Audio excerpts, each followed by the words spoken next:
about 2 weeks since the season has ended here in Georgia, so it's a great time to get out and do some scouting for deer season next year. The trails are really easy to see right now. They're pretty clear of any clutter. They're not going to get covered up with any fresh leaves falling because all the leaves are gone. David's found some spots with some good scrapes and rubs on there. We're going to go in there and take a look, probably mark a few trees that will be good for bow season next year. Got some flagging here that we're going to wrap around a few trees, and it's a great time to do it. So we're going to get in here and show you what we're looking for, and hopefully get a head start on next year. Hopefully. That's the plan. That is the plan.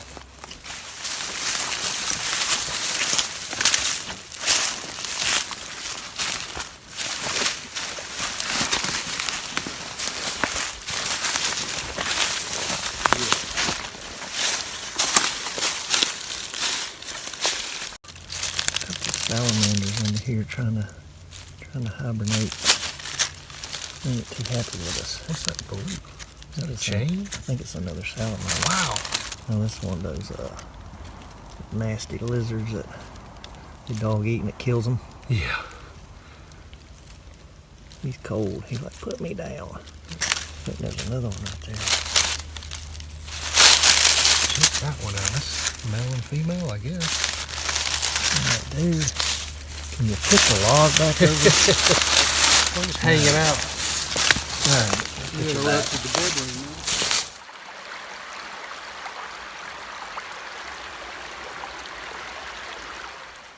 All right, we're out scouting here today, and this is a spot that I wanted to look at all deer season, just was not able to get back in here.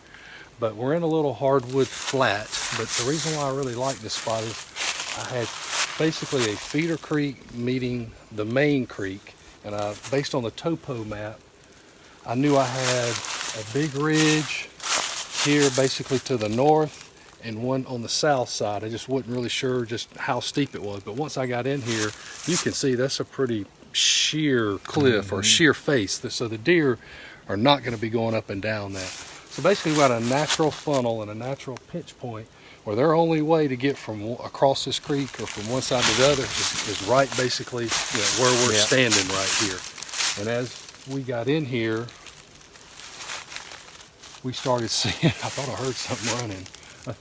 We started seeing one rub after another. So some of those rubs, but this is, you always hear people talk about pinch points and funnels, and this is exactly what we got here. There's two places where they're crossing that creek right there, and we found a really good tree. I like clumps of trees, and we'll show you here. And if a tree has cover on February the 2nd or Super whatever Bowl days, Sunday, then it will have cover all year long. Yeah, these birchwoods, I think that's what that is. They seem to hold their leaves until they start growing new ones. So, but another thing, David, what I've noticed is it looks like there's more acorn, white oaks, and red oaks on the other side. Correct. Mostly down in here, we just got sweet gums. Yep. So anytime you can add food to a funnel situation, so they're going to be moving through here back and forth to food. Because there's bedding on the top of that hill. That's what I was going to say. He knows he's got bedding up there on top of the hill. The neighbors just cut that, a few years ago. So it's thick and cut over. Yeah, it's good and thick. So, you got prime bedding up there, pinch point here, catching them to go feed. So it could be a good morning or evening stand. You just got to anticipate them be going the opposite way one. Correct. So. Yeah. All right, guys. Scouting trip is over, and I'd give it probably an 8 on the scale of 1 to 10 as far as being successful. We talked about it earlier about why we like to get out here this time of year, and I think one thing we might have left out is as far as scent control, this time of year you really don't have to worry about it. So if you get out here and try this in September, July, August, you're laying all kind of scent down.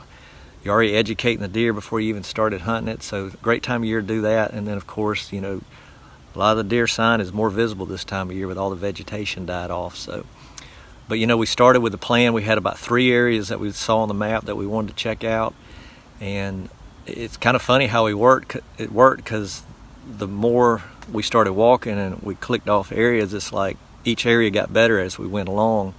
So we had 3 areas we wanted to check, and then along the way we stumbled upon another area that we're both pretty high on too. where we're actually going to be able to get a small shooting food plot in there. It's going to be kind of a V-shaped. We're going to be sitting right in the V, so we can shoot left and out to the right. So we can get a tractor in there, and it's nice and open in there. So I think that's going to be a nice spot, and that was just kind of a bonus.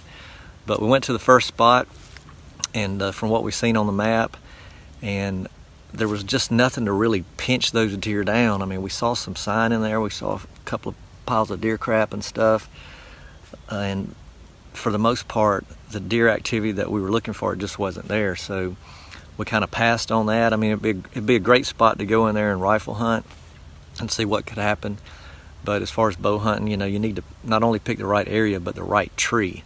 So we kind of passed on that, and then we went to area number 2, and it had a good transition line where the deer were using that. We saw some old rubs in there. There was a pretty good bit of deer sign in there, and it was probably about 40 yards wide. It was real thick, low vegetation. The deer could bed in there, and it ran for quite a long while. So we're thinking hunt the edge of that transition line, and we'll also be able to see out into the bottom where there are some scattered oaks out there. So good trails going in and out of there. So I think we'll probably run a camera or 2 in there and just see what kind of deer activity we got. Then we moved to area number 3, which was actually down on the creek, and we had a feeder creek coming in. We could see on the map we had a small feeder creek coming in, and then we had the main creek, which is going to allow us a nice way to access across the creek. We're going to come in kind of the back door, but the reason we kind of keyed on this, David had noticed on the map, it looked like there was a pretty steep hillside coming down on the other side of the feeder creek, and then another one out in front. And then the deer were kind of, what we were hoping, we found out later, the deer were kind of being pinched down through there. They can cross that feeder creek at a number of different spots, but just 10 yards on the other side of it, the hillside's so steep that it's pushing those deer down to where we're going to be sitting up, basically. So we had a good trail crossing the feeder creek, probably about 40 yards from where we're going to set up. That'll take the deer right out in front of us. And then we had 2 good crossings across the main creek, and bedding is basically going to be off to our left, and food, you know, a good feeding area. When I say that, I'm talking that time of year, we're talking about white oaks, chestnut oaks, and red oaks, and that side of the creek is loaded with white oaks over there for some reason. But the area that we're thinking about setting a stand up in doesn't really have a lot of that. I mean, we're literally, one side of the creek has food, and the other side it has browse, but not a lot of hardwood mass. So it's going to be a good transition area right there where the deer may come in there and kind of stage up before they go over into the hardwoods. It's not like they're going out into a food plot or anything, but right now it's pretty open in there. But what we're keying on right there is all these trails kind of coming together and making one big hub there. And you know, when you're bow hunting, not only you got to find the right area, we talked about it before, you got to pick the right tree. So we went ahead and picked us a tree. It's got a lot of cover on it right now, so you know it's going to have cover on it come, you know, September, October. So that's another great idea. When you're out scouting this time of year, take you some flagging, mark you some trees, and especially if they've already got they still got vegetation on it, because they're going to hold that throughout the hunting season, and that's key when you're trying to draw back on an old doe or a big old buck. You know, they're pretty cagey, so trying to get drawn on them, you need to make sure you got some cover. But pretty excited about the trip. I give it probably an 8 on a scale of 1 to 10. Found out some things, so we got a head start on deer season next year.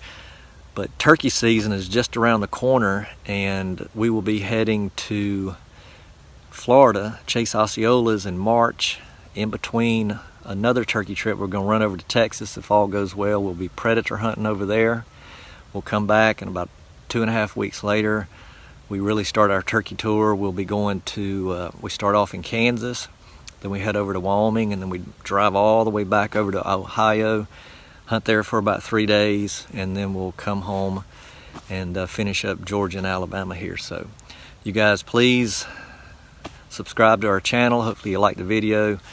Hopefully you learned something, because that's what it's all about. And we'll see you in the woods.